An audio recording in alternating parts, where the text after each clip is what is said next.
Saya dulunya perkenalkan, nama saya Irwan Setiawan. Saya tinggal di Karawaci. Ini istri saya Ika Juliati, yang cantik ya. Ya, kami memiliki anak tiga wanita, yang dua ada di Sydney, Australia, yang satu ada di Gading Serpong. Nah, ini kebetulan saya dikunjungi oleh saudara saya yang luar biasa dari Banyumas Purwokerto. Ya, kalau saudara mau ke Baturaden ya, Nah, nanti temuin beliau. Ya, beliau saya perkenalkan, yang suaminya ini Pak Eko Pradono, ya. Istrinya Bu Tabita. Beliau punya sekolah teologi di Purwokerto ya. Purwokerto. Jadi kalau nanti murid-muridnya Pak Yakob di sini yang mau belajar teologi, silakan. Ya, berdaftar, saya diajar. Oke, puji Tuhan, saudara terkasih dalam Tuhan. Bukan kebetulan saya hari ini ada di tempat ini, tapi saya yakin ada suatu pesan yang Tuhan hendak saya sampaikan. Ya, mari kita mendengarkan. Saya ambil bacaan kita pagi ini dari kitab 2 Korintus pasal 5 ayat yang ke-17. Sudah dapat? 2 Korintus pasal 5 ayat yang ke-17, saya bacakan. Jadi siapa yang ada di dalam Kristus, ia adalah ciptaan baru. Yang lama sudah berlalu, sesungguhnya yang baru sudah datang. Nah, saya lanjutkan dengan pembacaan yang kedua dari Yohanes pasal 1 ayat ke-12. Di sana dikatakan, tetapi semua orang yang menerimanya diberinya kuasa supaya menjadi anak-anak Allah, yaitu mereka yang percaya dalam namanya. Amin. Sini yakin ada bahwa kita ini adalah ciptaan baru di dalam Kristus. Amin. Pada saat kita terima Yesus, sebelumnya kan kita orang berdosa, betul? Ya. Setelah kita percaya terima Tuhan Yesus Kristus, ya percaya dalam namanya, dalam karyanya yang telah mati bagi kita semua di kayu salib, yang telah mati menebus kita dengan tubuh dan darahnya. Amin. Bahwa hutang dosa kita sudah dilunasi, sudah dibayar lunas. Amin. Jadi saudara jangan takut, kapanpun saudara nanti meninggal, ya. Kalau ada nanti ada sidang mengatakan, wah kamu orang berdosa, kamu harus masuk neraka. Bilang mana bonnya, ya. Ya kan, kalau saudara kita ditagih seseorang kan, kwitansinya mana, bonnya mana, ya kan. Nah begitu iblis lihat-lihat, udah hilang, udah dibayar sama Yesus. Amin. Ya.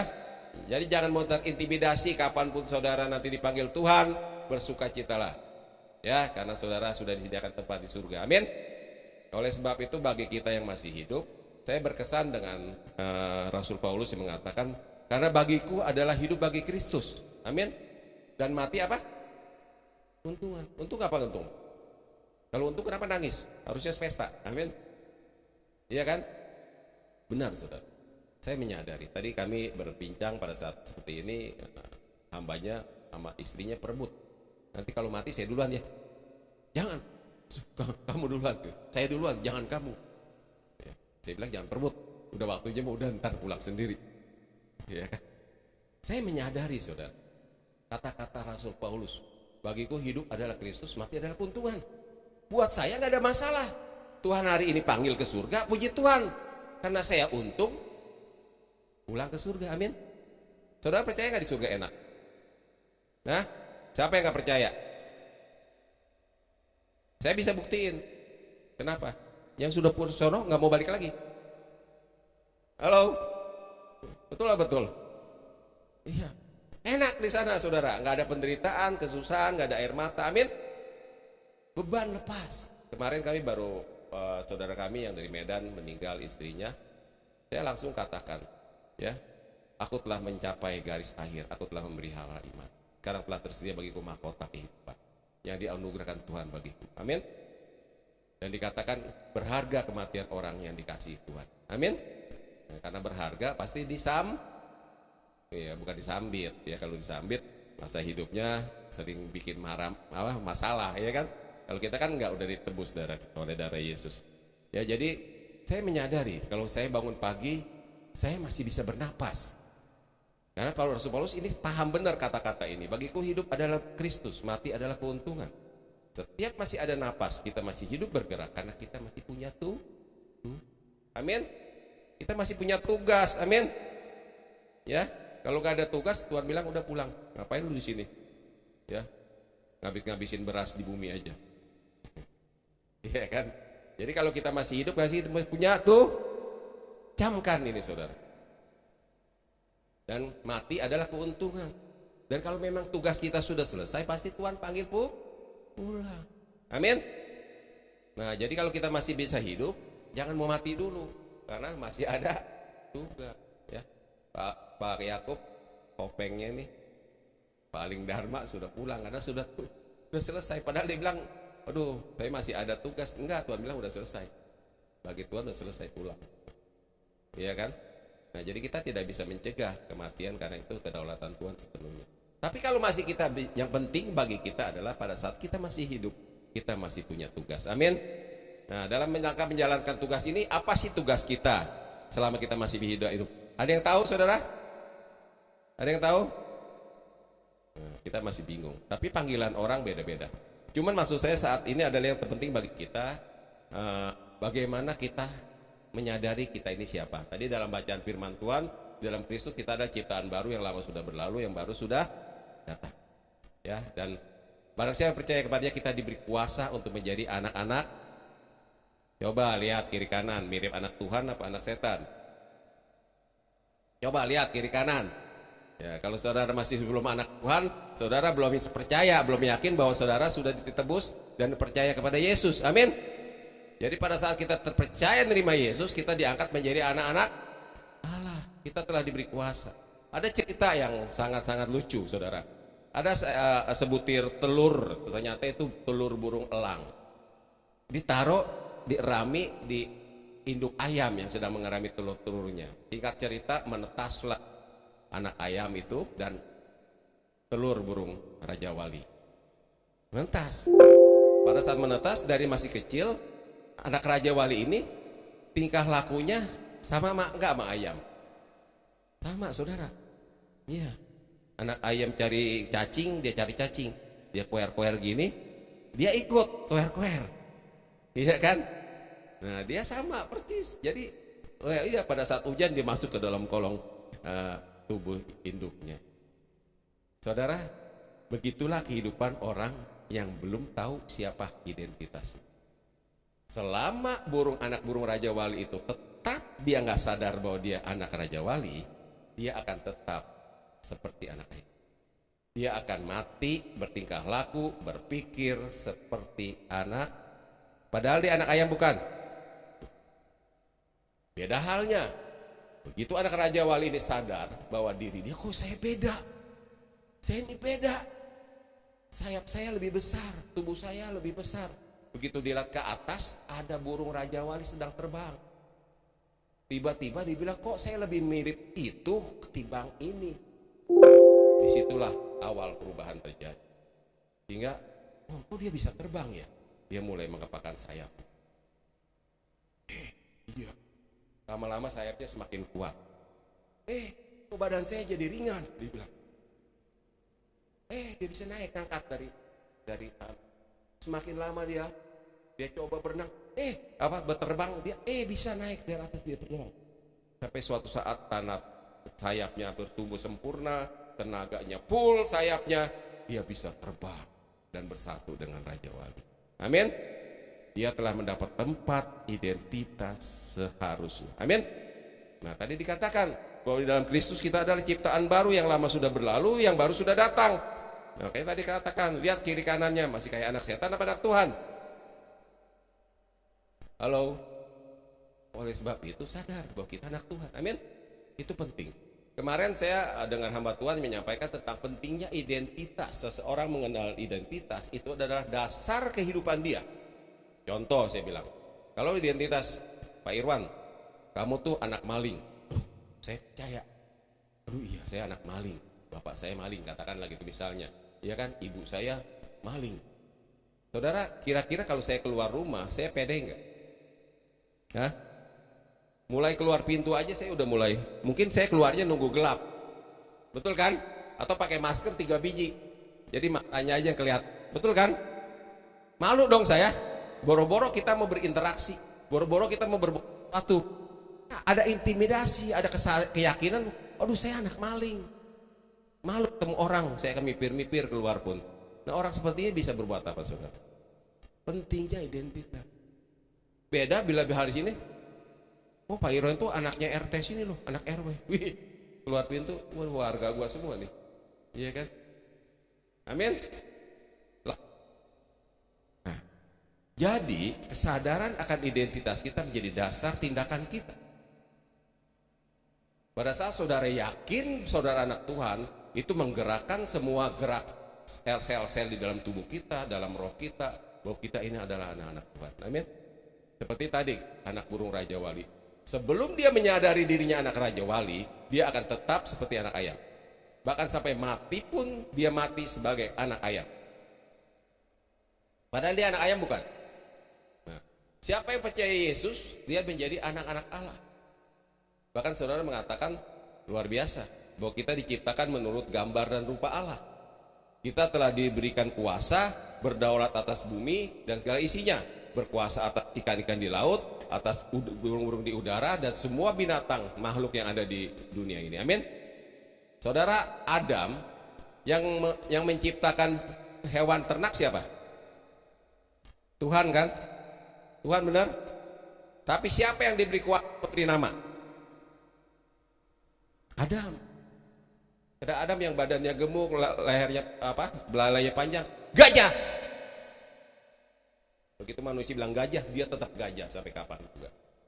Amin. Saudara ngerti bahwa kita telah diberi kuasa? Amin. Oleh sebab itu kuasa perkataan luar biasa, saudara. Singa yang gondrong, yang ada taringnya, yang cakarnya galak, singa, jadi singa dia. Ya. Nah, tadi bagaimana kesadaran identitas kita akan menggerakkan status kita, energi hidup kita. Iya kan? Bahwa berkuasa. Sekarang saya tanya, kalau Bapak Ibu diadu di berantem sama gajah, menang mana? Kalau Pak Yakub diadu sama singa, kira-kira menang mana ya? Hah? Tapi kenapa singa dikendalikan oleh manusia? Halo? Manusia yang berkuasa. Harusnya singa yang berkuasa. Karena dia menang sama kita. Betul nggak? Kita habis dimakan, kita berkuasa. Kenapa manusia berkuasa? Karena kita diciptakan menurut gambar dan rupa Allah. Dan firman Tuhan mengatakan kita telah diberi kuasa. Dan mereka itu yang kita kasih nama. Makanya mereka nurut pada saat dijinaki. Amin. Walaupun badannya gede, ya kalau diadu kalah, dia nurut sama manusia. Lari dia. Ya kan? Duduk dia. Amin. Nah, jadi saudara, jangan kalau kita tidak menyadari hal ini, kita kadang-kadang seperti orang yang menghina Tuhan. Amin. Ya, sadari. Yang pertama, sadari identitas kita di dalam Tuhan. Kita adalah ciptaan baru. Kita telah diberi kuasa sebagai anak-anak Allah. Kita adalah Raja Wali. Amin. Katakan, saya adalah Raja Wali. Saya bukan anak ayam. Nah, mulai besok jangan minder lagi, ya. Jadi saya kemarin sempat ngetes nih. Ini gini buat buka pemikiran kita aja. Apa bedanya Yesus sama kita? Halo. Sama semuanya. Amin. Yesus sedih, lapar, ya kan? Punya emosi dan lain. Amin. Satu yang membedakan, saudara. Dia Tuhan, kita manusia. Amin. Selebihnya Tuhan bilang, kau akan melakukan perkara yang lebih besar yang aku lakukan. Ini ya, dia yang mengatakan, betul nggak Pak? Kita diciptakan menurut gambar dan rupa Allah. Salah nggak kalau saya katakan sekarang bahwa kita adalah Yesus kecil? Halo. Dan dia berkata, adalah lebih baik jika biji itu mati. Karena kalau tidak mati, dia akan tetap satu biji. Betul kan? Tapi kalau benih itu ditanam, dia mati, pecah, dia akan tumbuh dan menjadi banyak. Amin. Kita adalah Yesus di dunia ini. Halo. Salah nggak? Sorry nih, ada dosen teologi yang mungkin ada ini yang salah nggak saya mengatakan seperti itu? Hah? Nggak salah kan? Kita adalah Yesus di dunia. Bedanya kita manusia yang sudah ditebus oleh darah Yesus. Oleh sebab itu tugas kita melaksanakan tugas Yesus yang belum selesai. Betul kan? Kan dia mengatakan begitu. Bahkan dia bilang engkau akan melakukan perkara-perkara yang lebih besar dari apa yang sudah aku lakukan. Karena kau hidup, aku melayani cuma 3,5 tahun. Iya kan? Kita hidup mungkin jauh lebih panjang. Betul kan? Saya emang Yesus masih Tuhan saya sekarang. Dia umur 30 tahun, 3,5 ya. Dan meninggal waktu itu. Dan kita harus melakukan jauh lebih besar yang dilakukan. Amin. Caranya apa? Menyelesaikan pekerjaan dia. Oleh sebab itu tadi jangan mau mati dulu. Ya, selama kita masih napas, karena ada tugas. Jadi yang pertama tadi identitas penting kita sadar. Amin. Karena itu menjadi dasar kita berpikir, dasar kita bertindak, dasar kita bertingkah laku. Kita berbuat. Yang kedua, dikatakan bahwa kita masih punya tugas. Amin. Rick Warren dalam bukunya Purpose Die pernah mengatakan bahwa kehidupan kita di dunia ini adalah bukannya sebenar. Sangat keliru, banyak orang membangun rumah semewah-mewahnya, beli mobil sebesar-besarnya, beli gedung sebanyak-banyaknya, seolah-olah di dunia ini tempat tinggal yang sebenarnya. Salah, keliru, sedih. Amin. Karena begitu dia mati, dia nggak bawa. Iya kan?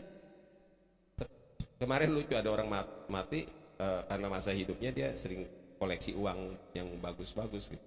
Pada saat mati uangnya ditaruh di peti. Ada hamba Tuhan protes, itu mending dikasih ke orang miskin, baik yang belum makan. Ditaruh di situ dia nggak bisa pakai sih bilang. Akhirnya dia sadar diambil lagi. Ya.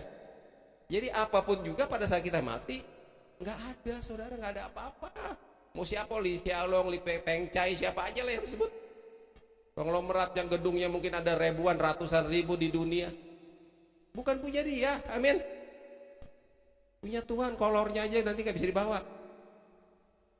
Iya, bener gak? Jadi di dunia ini bukan tujuan kita. Tujuan kita terminal akhirnya di surga. Amin. Di sanalah kita hidup kekal bersama Tuhan, bersama selama-lamanya. Itu fakta, saudara. Cuma manusia kadang-kadang otaknya digelapin, gitu. Pikirannya digelapin sehingga nggak mau sadar tentang hal itu.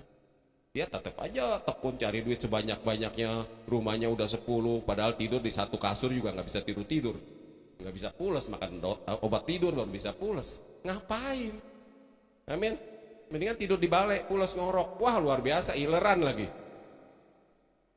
Iya. Tuh si ibu ketawa tuh.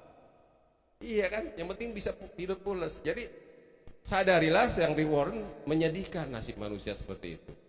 Dan firman Tuhan 1 Korintus 9 dikatakan, orang yang berharap pada Yesus pada saat dia hidup di dunia ini aja, itu juga sangat menyedihkan.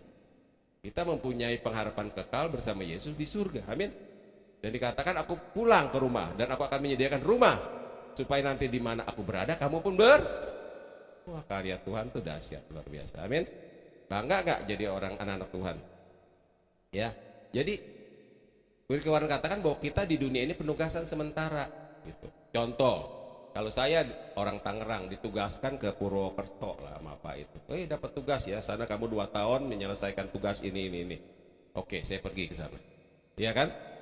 Saya pergi tahun, saya jalan kerjaannya ditugaskan pada saya. 2 tahun selesai pekerjaan itu. Kira-kira saya masih mau tinggal di sana nggak? Halo? Hah? Enggak ya?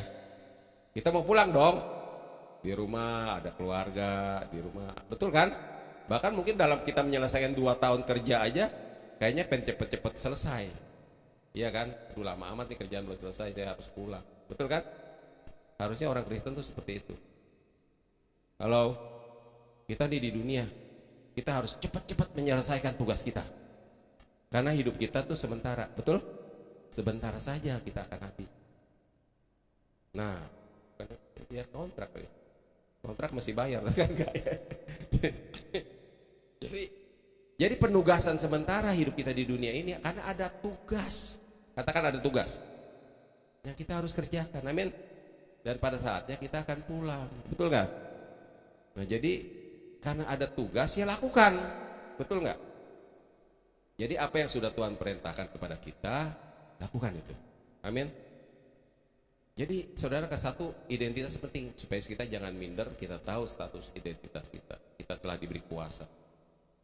Kemarin saya juga ilustrasikan, Pak, saya bisanya cuma ini, Pak, saya bisanya. Perumpamaan tentang talenta, ada orang yang diberi talenta 1, 2, dan 5. Saya bilang kamu nggak usah iri sama yang punya 5 talenta. Amin. Betul apa betul? Oh Pak, saya kan orang miskin, saya cuma bisanya begini, dia kan hebat, orang kaya, ya. Itu pakaiannya aja mengkereng, mengkilap-kilap. Saya kereyep-kereyep gitu kan. Saudara, sekali lagi, permasalahannya bukan kita dikasih talenta 1, 2, atau 5. Betul apa betul? Yang jadi persoalannya, dikembangin enggak? Halo? Dalam perumpamaan itu dikatakan yang punya di satu talenta dipendam, tidak digunakan, tidak dijalankan. Betul apa betul? Makanya tuannya marah, hei hambaku jahat dan malas. Engkau tidak setia terhadap apa yang Tuhan percayakan. Betul apa betul? Yang 2 dikembangkan enggak? Jadi berapa? Jadi 4. Yang 5 dikembangkan enggak? Jadi berapa? 10. Sekarang kalau saya balik, yang 1 dikembangkan, yang 5 dipendam. Kira-kira hebat.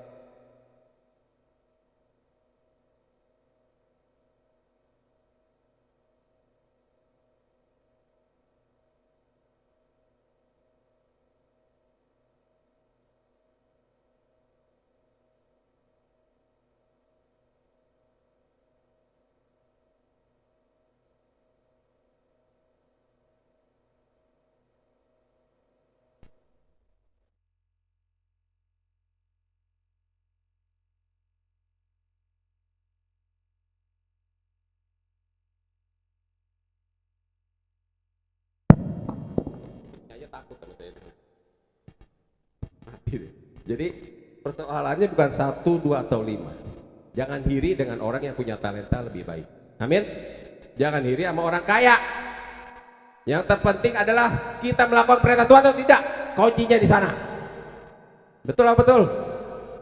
Saudara jadi orang kaya, saudara tidak murah hati, suka menolong orang, tidak suka memberi orang, saudara akan menjadi orang-orang yang disumpahi.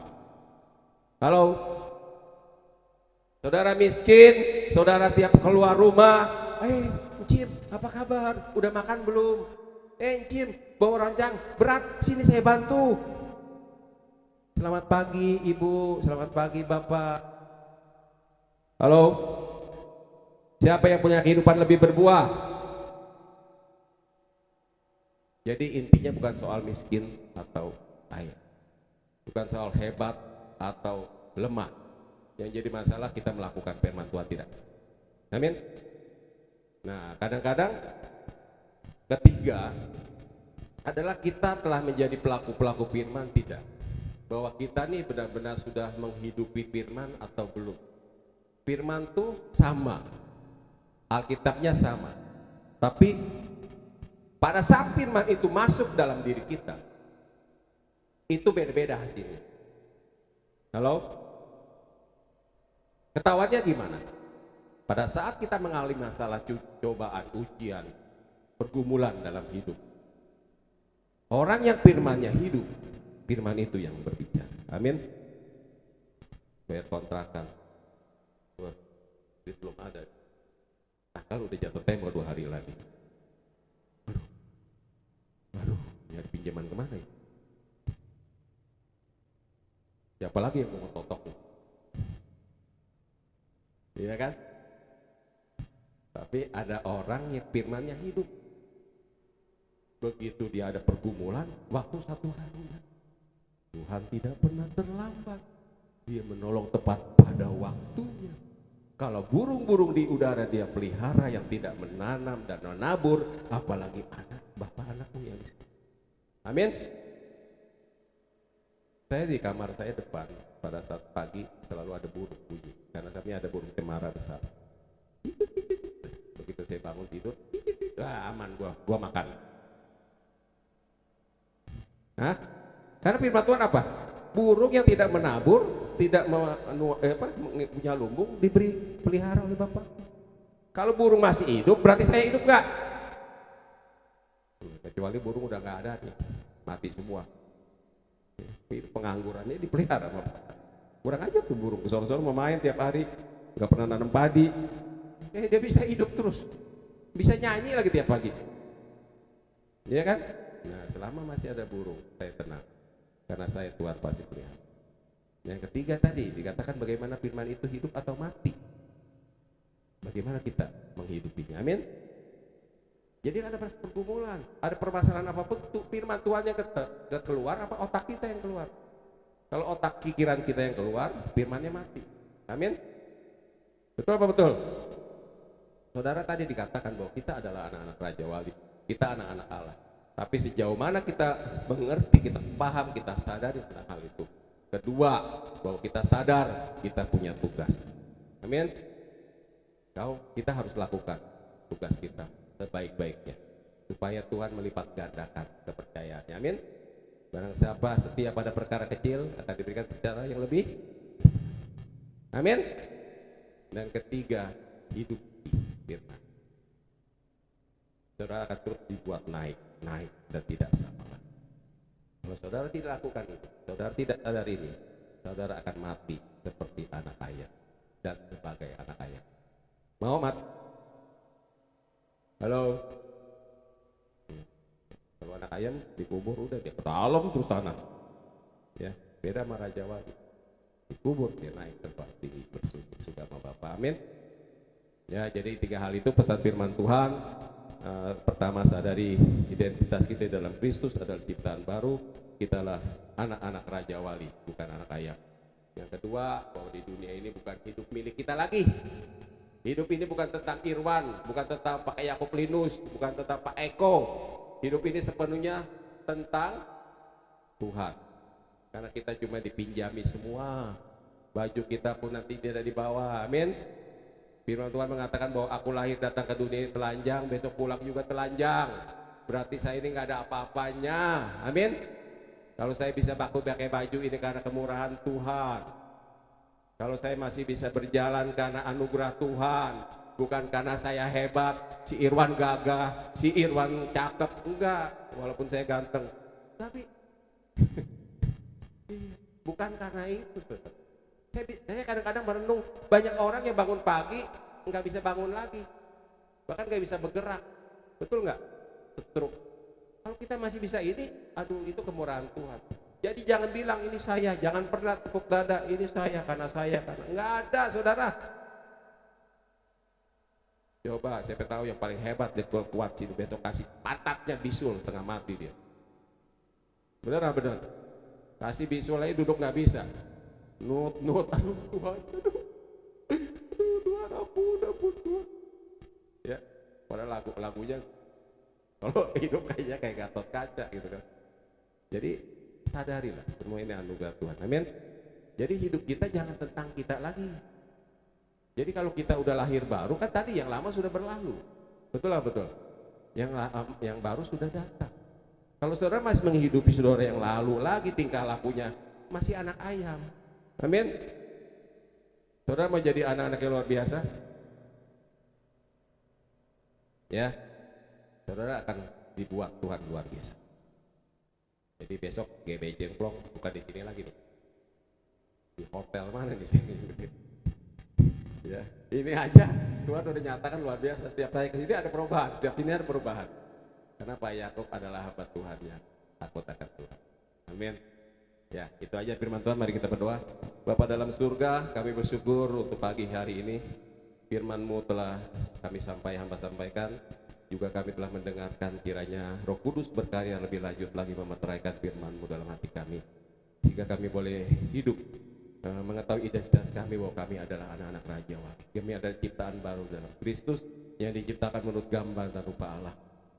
Perintah-Mu, kuasa-Mu belum dicabut, mandat-Mu belum dicabut untuk kami berkuasa atas bumi dan segala apa yang ada di dalamnya. Ya, kami juga telah diberikan kuasa untuk menjadi anak-anak Allah. Dan kami juga telah diberi tugas, karena selama mengasihi kami hidup, kami masih memiliki tugas yang harus kami kerjakan. Dan biarlah firman-Mu yang kami terima boleh menghidupi kehidupan kami, sehingga kami semua memulai kehidupan yang dahsyat luar biasa. Berkati Pak Yakub Linus dan Ibu, juga keluarganya, yang melayani lebih lagi, mulai pengenalan yang benar akan Tuhan, memiliki kasih kuasa Tuhan yang lebih luar biasa lagi.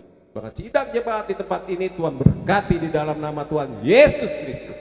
Celikan pikiran mereka, celikan hati mereka, bahwa mereka adalah anak-anak Allah yang maha tinggi. Mereka adalah ciptaan yang baru, yang luar biasa. Mereka akan melakukan perkara-perkara yang besar dimanapun mereka berada. Dalam nama Yesus Kristus kami berdoa dan mengucap syukur. Haleluya. Yang percaya berkata, ya, saya kembalikan.